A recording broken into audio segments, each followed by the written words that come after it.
빠르죠? 정신이 하나도 없습니다. 여러분 그 유튜브에 요나 치면 저렇게 그 요나서에 대한 짧은 그 영상들을 보실 수 있는데요. 그러니까 이해가 되셨으면 좋겠습니다. 여러분 오늘이 요나의 이야기입니다. 구약 성경의 소선지서인데 다른 선지서들의 이름은 기억하기가 어려워도 요나서의 이름은 기억하기가 굉장히 쉬울 거예요. 왜 그렇죠? 중요한 두 가지의 특징이 있는데 요나 하면 뭐부터 생각이 나요? 무엇부터 생각이 납니까? 큰 물고기, 그 여러분들이 졸업한 그 여름 성경학교, 거기에 가면 그 요나 이야기 아주 수천 번도 더 들었을 겁니다. 그 물고기 이야기가 나오죠. 그 중요한 두 가지의 특징이 있습니다. 그 요나서의 중요한 두 가지의 특징 중에서 첫 번째가 어떤 특징이 있냐면 예언자였기 때문에 하나님의 말씀을 전해야 되는 사명이 있는데 하나님의 말씀이 전혀 안 나와요. 하나님의 말씀을 전해야 되는데 하나님의 말씀이 안 나옵니다. 그러니까 요나가 전했던 하나님의 메시지가 뭐냐면 회개 안 하면 망한다. 몇 글자예요? 회개 안 하면 망한다. 8글자. 이게 요나서에 나오는 하나님의 메시지 단 거예요. 여러분 다른 성경을 보면 많은 그 성경의 그 분량들을 할애해 가지고 죄의 목록들과 결과물들에 대해서 상당히 많이 나오는데 요나서는 그럴 필요가 없습니다. 그냥 니느웨에 가서 이 8글자만 외치면 되는 거예요. 이미 잘 알듯이 이 회개 안 하면 망한다. 이거 하기 싫어서 요나가 도망갑니다. 회개 안 하면 망한다. 이 한마디 하기 싫어서 도망가는 것. 여러분 이것이 요나의 시작인 거예요. 여러분 지난주에 그 호세아서의 말씀을 전하고 청년들에게 피드백을 받았어요. 왜 하나님께서 호세아에게 음란한 여인과 결혼하라고 합니까? 그렇게 명령하신 것부터가 이해가 안 갑니다. 이런 질문을 제가 들으면 굉장히 답을 하기가 곤란합니다. 왜 답을 하기가 곤란하냐면 내가 하나님이 아니에요. 그렇죠?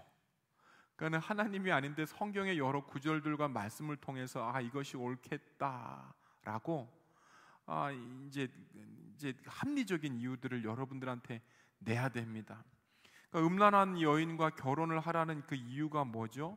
그러니까는 가정을 보여주고 싶으셨고 어머니를 보여주고 싶으셨고 아빠를 보여주고 싶으셔서 이 어머니, 아버지 이 가정부터 음란하게 다른 신을 섬겼다는 모습들을 짚고 넘어가시기를 원하셨던 거예요. 이런 종류의 질문을 받으면 난감해요. 그런데 여러분 호세아서에게 주어진 이러한 질문들이 독특해서 난감한데 요나서에게 했던 그러한 하나님의 음성은 난감하지가 않아요. 회개 안 하면 망한다. 끝인 거예요. 요구가 어렵지 않습니다. 요구가 쉽습니다. 합리성을 논할 문제도 아니에요. 고민할 필요가 없습니다. 이 쉬운 요구임에도 불구하고 요나가 하기 싫어해요. 왜 그럴까? 전해야 하는 말씀이 분명하고 목적지도 분명한데 요나가 하기 싫어합니다. 왜 그랬을까요? 왜 8글자만 가지고 니느웨에 가서 한마디 하면 되는데 하기 싫어해요? 왜 그랬을까요? 요나에게 어떤 문제가 있는 것일까요? 이것을 묻게 하는 것이 요나서의 서술 방법인 거예요. 무엇인가를 쫙 나열을 한 다음에 그것에 대한 뜻을 보여주는 게 아니고 아주 간단한 하나님의 말씀이 있음에도 불구하고 하기 싫어하는 요나서의 말씀, 요나의 마음을 보여주는 것이 요나서의 말씀입니다. 여러분 메시지가 아니라 메시지에 반응하는 요나의 내면, 요나의 마음의 상태를 보게 만드는 것이 요나서인 거예요. 조금 이해가 되시겠습니까? 여러분 이 요나서의 두 번째 특징이 있죠. 하나님께서 준비하신 자연물들이 상당히 많이 나타납니다. 하기 싫어하는 요나를 설득시키기 위해서 넝쿨, 우리가 지금 읽었었던 거, 넝쿨, 동편 바람, 해, 태풍, 여러 사람들뿐만 아니라 저와 여러분들이 이미 알고 있는 거 뭐죠? 큰 물고기. 이 유명한 큰 물고기를 여기에서 준비하시고 등장시키셨던 거예요. 여러분 요나는 하나님의 명령대로 니느웨, 그러니까 지금의 이라크입니다. 지금의 이라크. 이라크로 가라고 하는 그 명령 앞에 다시스, 지금 어디일까요? 어이구, 이걸 어떻게 알지? 스페인이라는 걸 어떻게 알았어요? 아, 대단합니다. 멋있습니다. 이라크로 가라고 하는 그 명령 앞에 스페인으로 가버리게 됩니다. 그러니까 어디로 가라는 거예요? 뭐죠? 그 우측, 그 우파로 가고, 이 좌측, 이제 좌파, 여기서 우파 좌파가 나오면 안 되는데, 뭐 어쨌든 여러분 이렇게 나오게 되는 거예요. 그렇게 도망을 가다가 태풍으로 인해서 배가 좌초될 위기에 처하게 됩니다. 그림 한번 보여주시겠어요? 어디로 갔었어야 됐죠? 저기에 니느웨로 갔었어야 됐는데 어디로 갔죠? 한참 멀리 떨어졌었던 다시스로 향하게 됐었던 거예요. 여러분, 그렇게 태풍으로 인하여서 배가 좌초될 때에 그렇게 요나가 던져지게 됩니다. 하나님께서 큰 물고기를 준비하셨다가 요나를 삼키게 하셨어요. 한번 읽어보시겠습니다. 시작. 주님께서는 큰 물고기 한 마리를 마련하여 두셨다가 요나를 삼키게 하셨다. 요나는 사흘 밤낮을 그 물고기 뱃속에서 지냈다. 큰 물고기, 어떠한 종류의 물고기일까요? 어떤 한 수산업자가 이 요나서를 읽고 궁금증에 빠진 거예요. 과연 어떠한 물고기가 사람을 삼킨 채 3일을 돌아다닐 수 있을까? 전제가 하나 있는데, 사람은 3일을 굶을 수는 있어도 3분의 숨은 참을 수 없다는 거죠. 그렇다면 요나가 생존을 하려면 산소가 꾸준하게 공급이 되어야 되는데 이 산소를 천사가 공급해 준 것일까? 그 성경에 그것이 나와 있지는 않습니다. 그렇다면 산소를 꾸준하게 섭취를 해서 인간에게 공급할 수 있는 그러한 물고기가 뭘까? 제법 큰 거. 그래서 수산업자가 정했었던 맨 처음의 물고기가 참치였답니다. 참치를 보니까 늘 80kg로 이렇게 헤엄쳐 다닌대요. 80kg로 헤엄을 치면서 먹이를 먹기 때문에 산소 공급이 원활하다는 거예요. 그런데 아무리 생각해도 참치는 또 아닌 것 같아요. 그 인간이 들어갈 만한 크기가 아니기 때문이에요. 그렇다면 뭘까요? 조스. 이 조스는 요나를 삼키다가 요나를 반으로 두 동강 낼 수도 있겠다. 그래서 수산업자의 생각에 상어도 아니었답니다. 그렇다면 무엇일까요? 범고래. 아멘? 아멘하면 큰일 나죠. 예. 여러분, 수산업자가 내린 결론은 혹등고래였답니다. 혹등고래. 덩치가 너무 큰데 사람을 굉장히 좋아한대요. 설교가 옆으로 새어나가서 죄송합니다. 그러니까 수면 호흡하는 동물로 산소 공급이 이루어지고 크기도 인간을 삼키기에 적당하고, 그렇게 요나가 혹등고래에게 이제 서비스를 당하게 되죠. 중요한 건 뭐냐면요, 이제 어떤 성경 번역에서는 고래라고 번역하는 성경도 있기는 해요. 그런데 대다수의 성경은 고래라고 하지 않고 그냥 큰 물고기라고 이야기를 합니다. 여러분, 왜 이 혹등고래가 요나를 먹었을까요? 왜 먹었죠? 왜 혹등고래가 요나를 먹었어요? 하나님 시켜서 그런 거예요. 다른 게 없습니다. 하나님께서 시켜서 그랬습니다. 자연과 동물이 하나님 앞에서 순종적인데 요나는 순종하지 않아요. 이러한 모습을 대조시키고 싶으신 거예요. 요나의 마음의 상태를 이 순종과 불순종이라고 하는 이 대조를 통해서, 야, 너 마음의 상태가 이런 거야 라고 보여주시기를 원해요. 애초부터 어떤 사건이 인간 중심, 어떤 사건이 어떤 그 중심이 목적이 아니라 요나의 마음에 집중을 하고 그에 대한 하나님의 반응이 나오는 구조를 만들었습니다.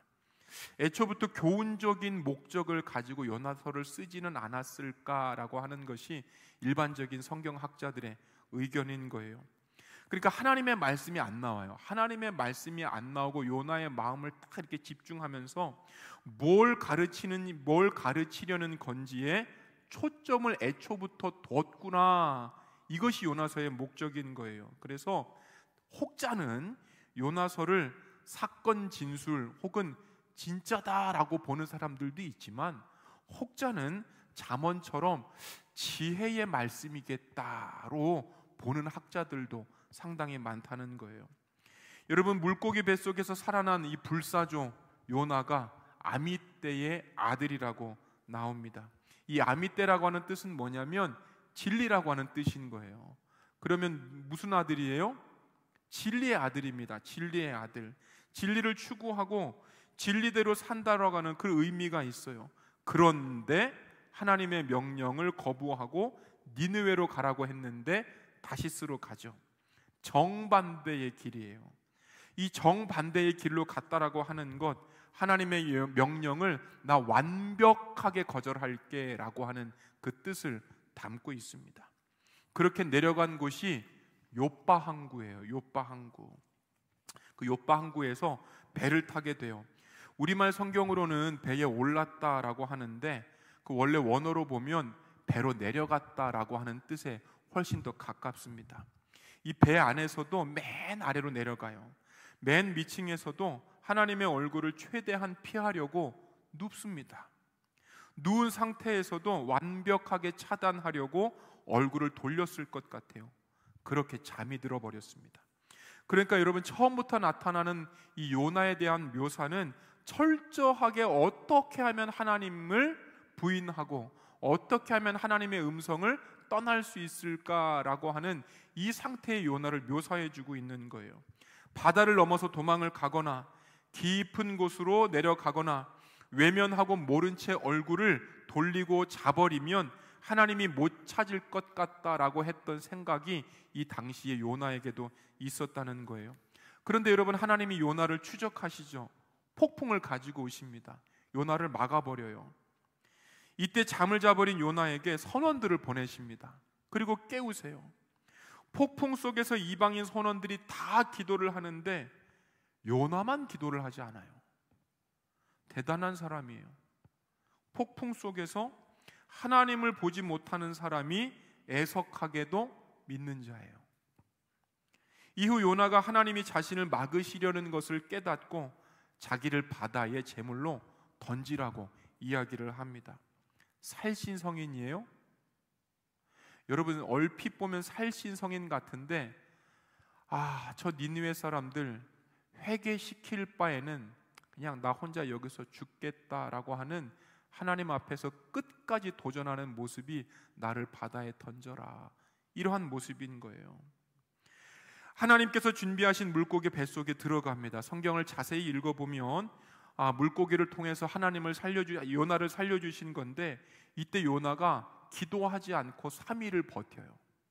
3일 이후, 3일이 지나고 나서 드디어 몇 마디 꺼냅니다. 우리 한번 읽어보시겠습니다. 시작. 물이 나를 두르기를 영원까지 하였으며 기품이 나를 에워쌌고 바다불이 내 머리를 휘감았습니다. 나는 땅속 맷뿌리까지 내려갔습니다.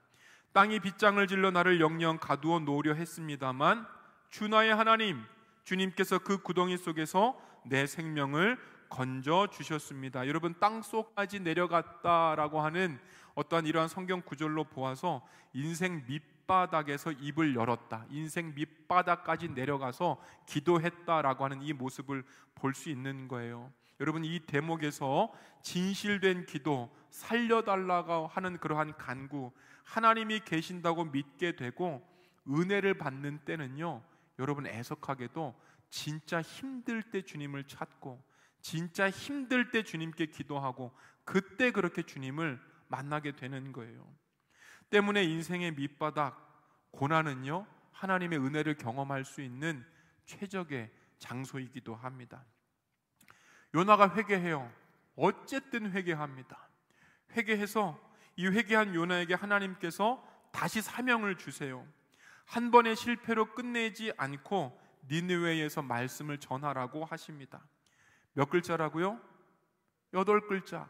회개 안 하면 망한다. 이 8글자를 3일 길을 걸어야 되는 도시에서 하루 딱 전해요. 하루 딱 전해요. 왜 그렇죠? 3일길 이 도시면 상당히 크니까 그냥 계속 전하면서 육성으로 전해야 되는 거 아니에요? 하루 딱 전해요. 왜 그런 거예요? 하기 싫은 거예요. 이 니느웨 백성들 그냥 죽기를 바라는 거예요.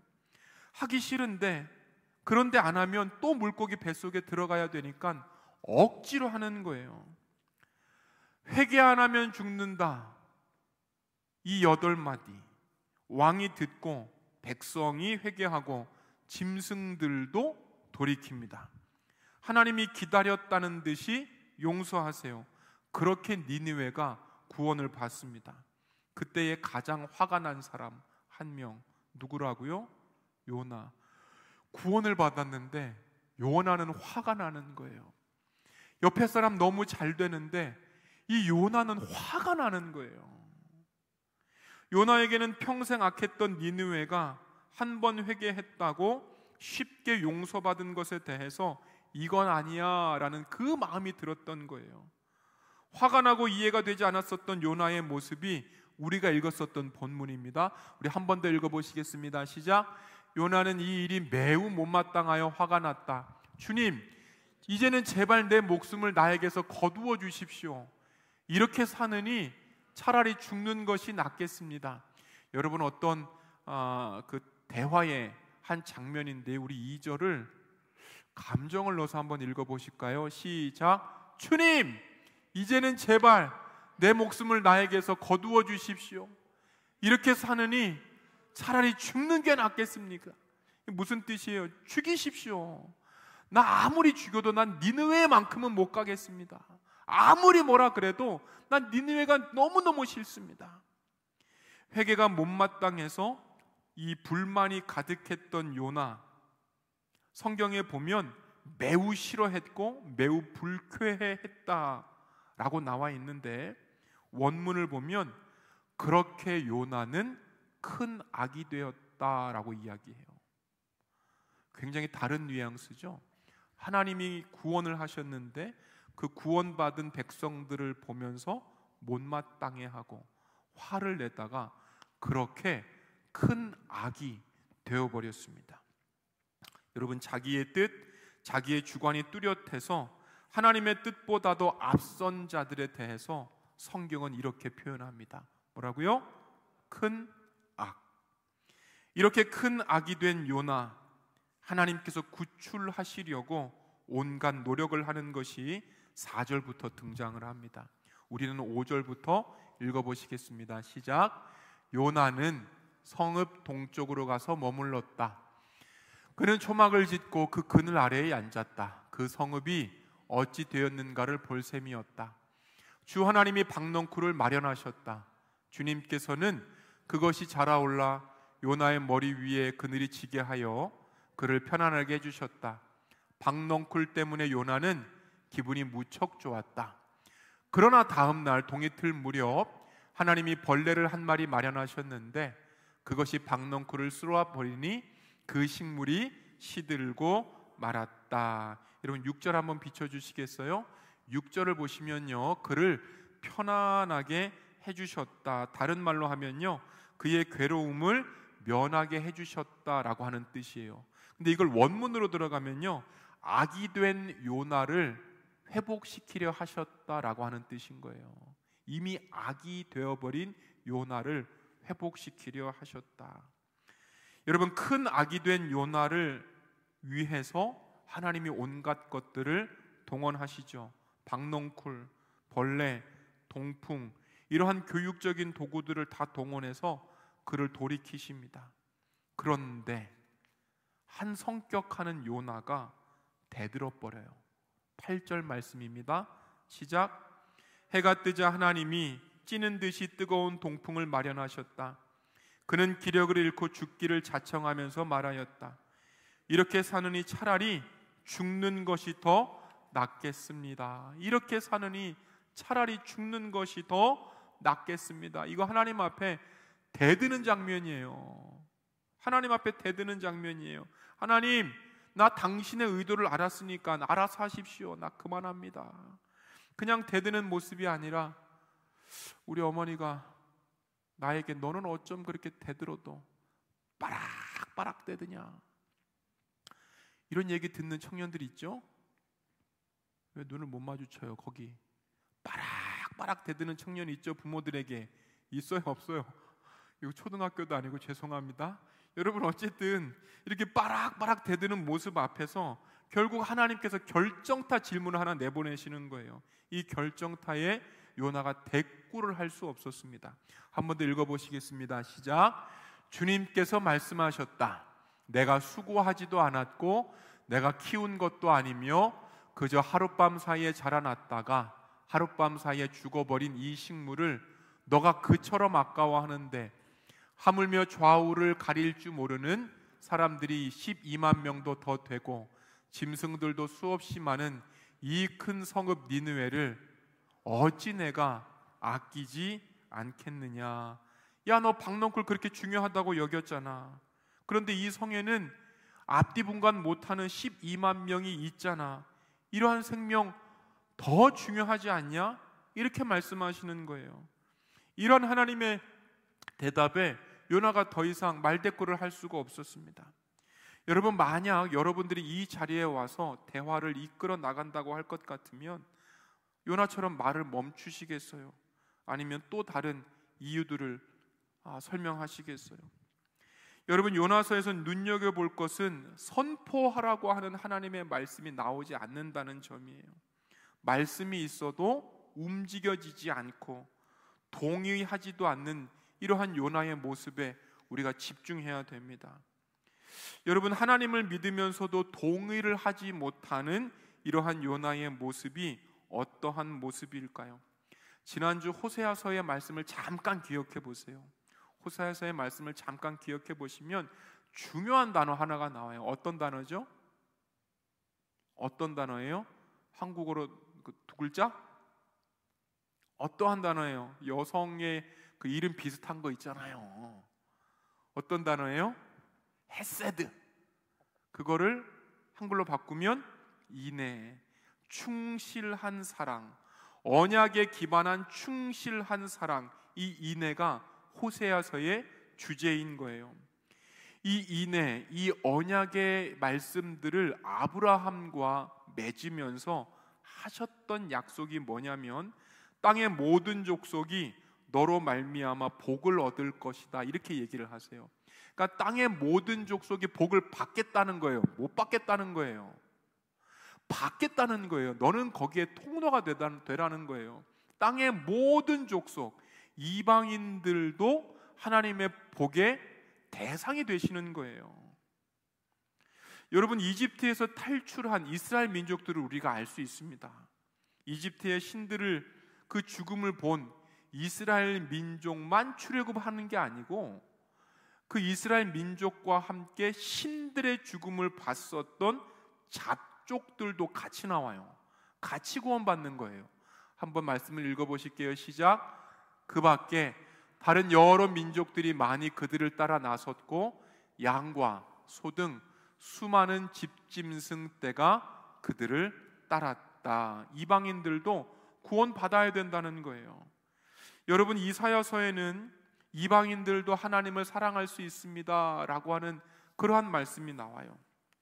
스가랴서에는 모든 나라가 예루살렘에 와서 초막절을 지킬 것이다, 이렇게 말씀하고 있어요. 우리가 예수님의 족보를 알고 있습니다. 4명의 이방 여인이 나오는데 그중 한 명이 룻이라고 하는 여인이에요. 마태복음 말씀 한 번 더 읽어보시겠습니다. 시작. 살몬은 라합에게서 보아스를 낳고 보아스는 룻에게서 오벳을 낳고 오벳은 이새를 낳고 이새는 다윗 왕을 낳고 보아스는 룻에게서, 이게 이제 예수님의 족보에 있는 거죠. 이 룻이 모압 여인이에요. 모압 여인. 절대로 이스라엘 총회에 들어올 수 없는 이방인이었습니다. 이스라엘의 총회에 들어올 수 없다라고 하는 뜻은 성전 예배할 수 없다는 거예요. 총회 예배할 수 없다는 것은 회중 집회할 수 없다는 거예요. 예배 드릴 수 없고 회중 집회에 참여할 수 없는 것, 이스라엘 정체성 줄 수 없다는 거예요. 그만큼 모압 사람들이, 이방인들, 모압 사람들이 절대 구원을 받아서는 안 될 사람들로 묘사가 되어 있습니다. 그런데 예수님의 족보에 룻이 나오죠. 율법의 장벽을 깨셨다라고 하는 뜻이에요. 이방인도 믿음으로 하나님의 백성이 될 수 있다라고 하는 뜻인 거예요. 예수님의 족보에 죄인들에 포함한다는 것, 예수님의 사역이 처음부터 모든 민족들을 향한 사역이었음을 드러내주시고 계시는 거예요. 여러분, 사마리아 여인과의 대화를 통해서 지역과 이스라엘 민족의 장벽들을 허무십니다. 사도행전 10장에 가시면 어떤 군대 장교가 성령의 세례를 받는데 그 이름이 고넬료, 그러니까 영어로 하면 뭐죠? 이 고넬료를 영어로 하면 어떤 발음이 나와요? 여러분들이 그 그리스 로마 신화에 대해서 이렇게 읽어보면 이러한 많이 나와요. 코넬리우스. 그 굉장히 평범한 이름이죠. 그 코넬리우스가 성령의 세례를 받는 거예요. 이 로마 장교입니다. 로마 장교인데 유대교에도 들어오지 못한 로마 장교인데 성령을 받아요. 한 장 뒤 사도행전 11장에 가면 유대교 출신 기독교인들과 그리스 출신 기독교인들이 한 예배당 안에서 예배를 드리는 모습들을 또 볼 수 있어요.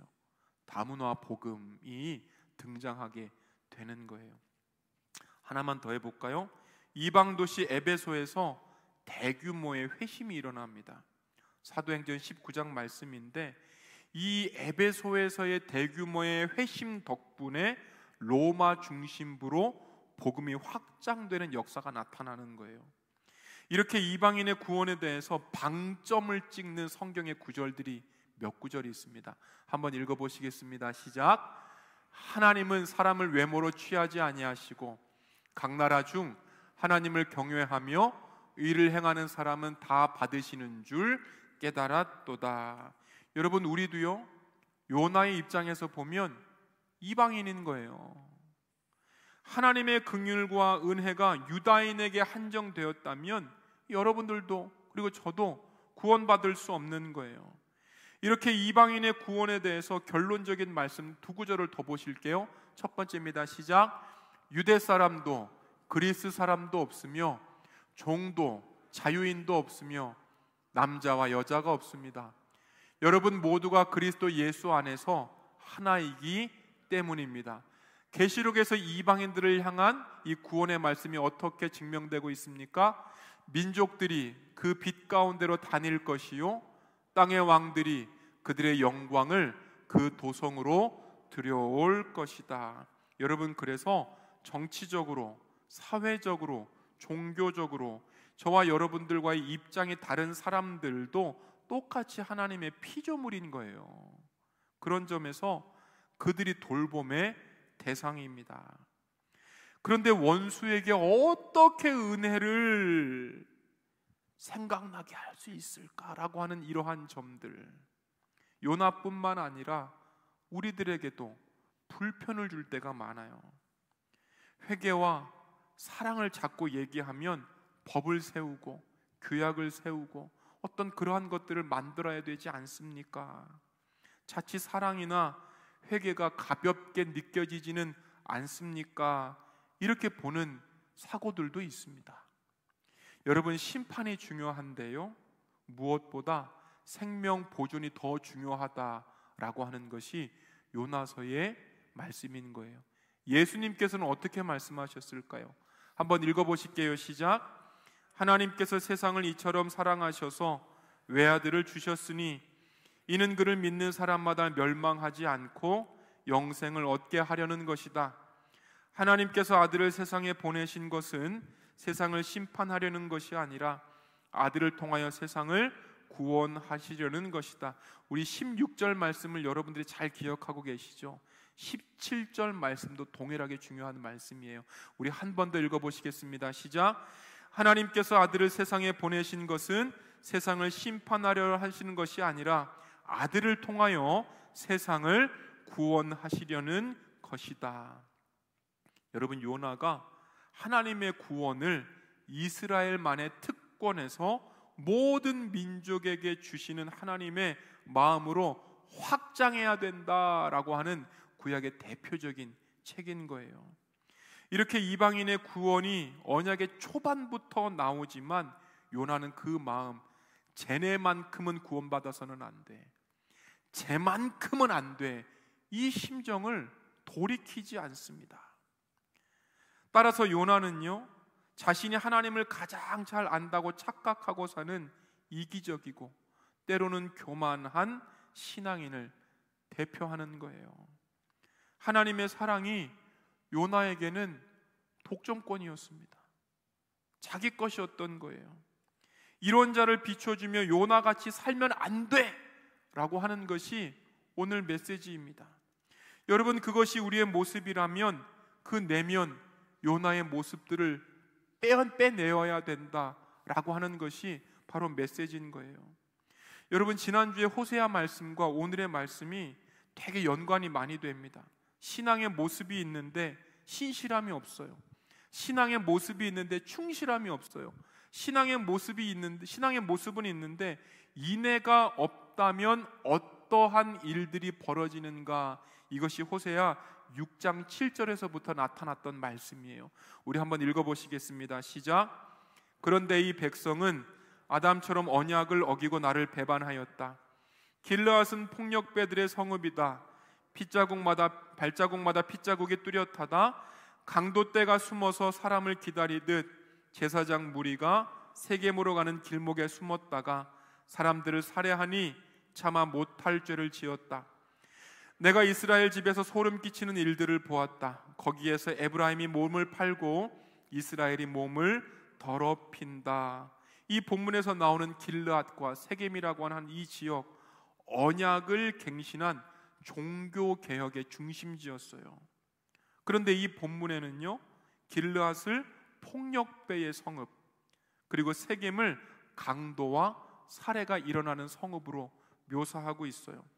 이렇게 용서가 넘쳐야 되는, 어떤 종교적으로 하나님을 좀 잘 섬기고 살아가야 되는 이 장소에조차 소름 끼치는 장소로 만든 사람이 누구예요? 제사장들이래요. 소름 끼치는 장소로 만든 사람이 누구예요? 이 세겜과 길르앗을 잘 아는 사람이래요. 이 소름 끼치는 장소로 만든 사람이 누구예요? 이곳이 무엇인지 아는 사람이에요. 소위 교회가 뭐 하는 곳인지 아는 사람. 잘 믿었던 사람이 사랑이 없으면, 잘 믿었던 사람이 인애가 없으면, 교회 실컷 다녔는데, 교회 너무나도 많이 다녔는데 충실함이 없는 사람이 결국에는 사람 죽이고 다닌다는 거예요. 하나님의 생각, 하나님의 용서의 개념을 아는데 그 사람만큼은 용서가 안 돼요. 걔는 죽어야 된다고 생각해요. 그런데 교회 생활은 잘해. 여러분, 이러한 거는요, 담대함을 넘어서 죄를 가릴 수 있는 능력이 뛰어나다는 거예요. 하나님의 뜻을 알고는 있는데 행위는 없고 사랑의 충실함을 잃어버리면 결국 남을 죽이는 자리에 서게 되는 거예요. 여러분, 요나서도 비슷합니다. 우리 계속 말씀을 읽는데 한 구절 더 읽겠습니다. 시작. 주님, 내가 고국에 있을 때 이렇게 될 것이라고 이미 말씀드리지 않았습니까? 내가 서둘러 스페인으로 달아나던 것도 바로 이것 때문입니다. 하나님은 은혜로우시며 자비로우시며 좀처럼 노하지 않으시며 사랑이 한없는 분이셔서 내리시려던 재앙마저 거두실 것임을 내가 알고 있었기 때문입니다. 여러분, 하나님을 잘 알아요, 몰라요? 하나님을 잘 알아요. 잘 아는 사람이 생명 구원은 못하겠다는 거예요. 잘 아는 사람이 여기까지만 하겠다는 거예요. 그래서 안 갑니다.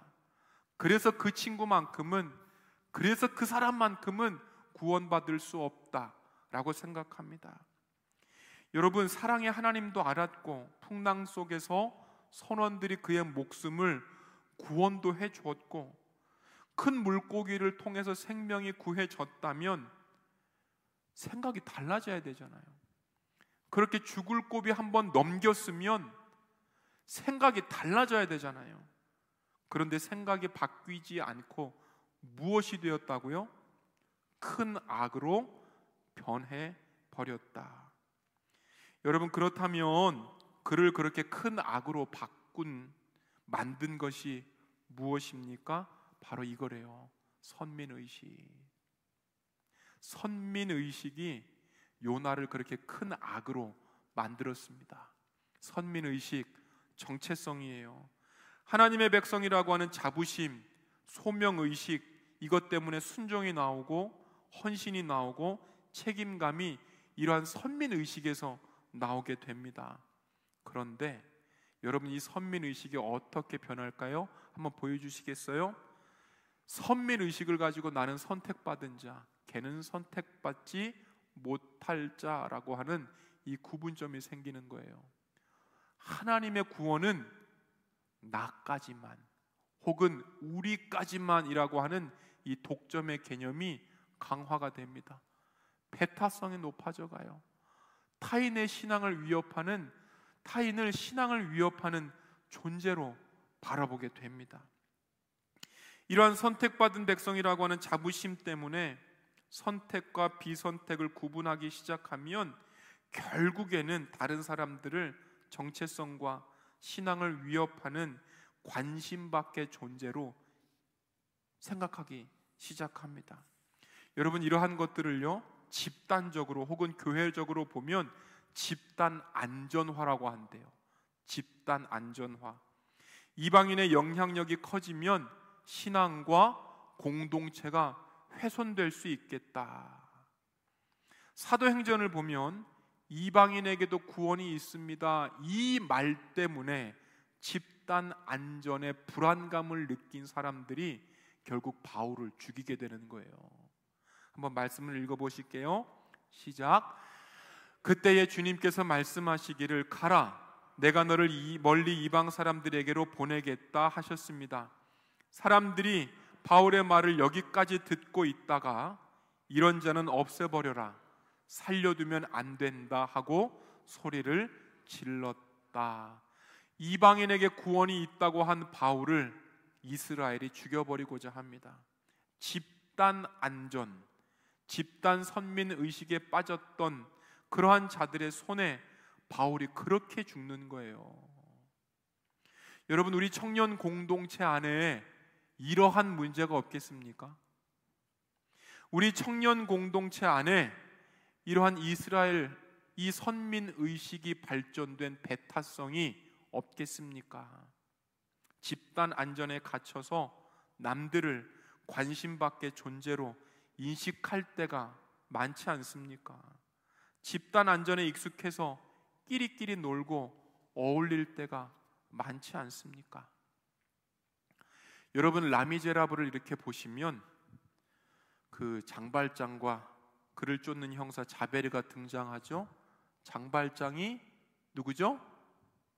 영화를 보시면 참 좋을 것 같은데, 장발장이 세 번째 사람이에요, 남자. 자베르는요, 첫 번째. 근데 자매들이 예쁘네요. 그래요. 이 자베르의 특징이 뭐냐면 법이 진리라고 믿는 사람이에요. 자베르는 법을 진리라고 봅니다.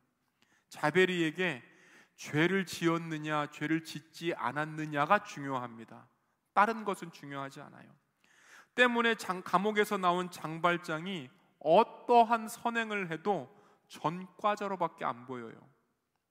장발장이 분명히 변했는데 자베르는 인간의 본성은 변할 수 없습니다, 이렇게 얘기해버려요. 위선이라고 판단합니다. 그를 용서하면 법체계가 흔들린다고 봅니다. 더불어서 그를 받아들이면 자신의 기준도 무너진다고 얘기해요. 이 요나와 이 자베르의 공통점이 뭐예요? 이방인의 구원, 이스라엘만 하나님의 백성이라고 하는 이 대치의 상황, 나의 옳음, 하나님의 은혜, 이 두 개가 계속해서 충돌되고 있는 거예요. 여러분, 요나가 큰 악이 되었던 것처럼 자베르는 갈등을 해소하지 못하고 자살해버리게 됩니다. 우리가 너무나도 잘 알고 있는 탕자의 비유도 마찬가지예요. 둘째였던 탕자가 아버지에게 유산을 요구합니다. 그렇게 받아서 아버지가 안 계신 곳으로 떠나요. 당시에 아버지가 살아있는데도 유산을 요구했던 것은 나 아버지 당신 필요 없어 라고 하는 불효 막심한 일이었답니다. 받은 재산들을 다 탕진하고 이후 아버지에게로 와요. 그런 둘째 아들을 아버지와 하인들이 기쁨으로 받아들이는데 이 일을 못마땅하게 여긴 이가 있으니 바로 첫째 아들인 거예요. 저 뒤에 그림을 보면 저 뒤에 한 남자의 그 얼굴 표정이 보이나요? 기뻐하는 것처럼 보이세요? 아니죠. 어떤 표정으로 보이세요? 저 인간 왜 왔어? 이런 표정으로 보이는 거예요. 나는 이 집에 충성을 했는데 은혜가 집 밖으로 흘러나가는 것을 견디지 못합니다. 나는 이렇게 오래 섬겼는데 내 친구들과 잔치는 한 번도 안 하셨잖아요. 은혜가 다른 사람에게 흘러가는 것을 불공평하게 여깁니다. 첫째 아들과 요나, 은혜 받은 자처럼 행동하지 않고 은혜의 관리자처럼 행동을 해버렸습니다. 선민이라고 하는 영적인 자부심은 좋은 것이지만 이것이 배타적인 특권이 돼버리면 하나님의 사랑을 막아버리는 장벽이 되는 거예요. 사랑하는 여러분, 하나님께서 다른 사람을 복 주신다고 해서 내 은혜가 줄어들지 않습니다. 하나님의 시야, 하나님의 마음으로 이웃을 바라보고 하나님의 생각으로 세상을 바라보시기를 원해요. 원수 같던 사람도 하나님의 시선에서는 잃어버린 자녀들인 거예요. 누군가가 하나님의 은혜로 회복이 될 때에 그 기쁨에 같이 참여하시는 여러분들 되시기를 소망합니다. 믿는 자들인데 생명을 살리기를 싫어했던 요나, 배타성으로 가득했었던 요나, 그 이유가 무엇이었을까요? 이스라엘이 계속되는 전쟁으로 인했던 생존 본능 아니었을까요? 혹은 나의 생각, 고착된 요나의 모습이 나에게 있다면 그 이유가 무엇일까요? 개인마다 다릅니다. 생각이 바뀌지 않는 이유는, 그 하나님께서 원하지 않는 생각들이 내 안에 있는 이유는 여러분 개인마다 달라요. 상처일 수도 있고 트라우마일 수도 있고 학습일 수도 있어요. 때로는 내 안에 있는 것들이 용서하시는 하나님의 생각을 맡고 또한 할 수 있다고 용기를 주시는 하나님의 음성을 막을 때도 있는 거예요. 여러분, 나의 어떤 생각들이, 나의 어떤 상처들이, 나의 어떤 습관들이 하나님의 뜻을 방해합니까?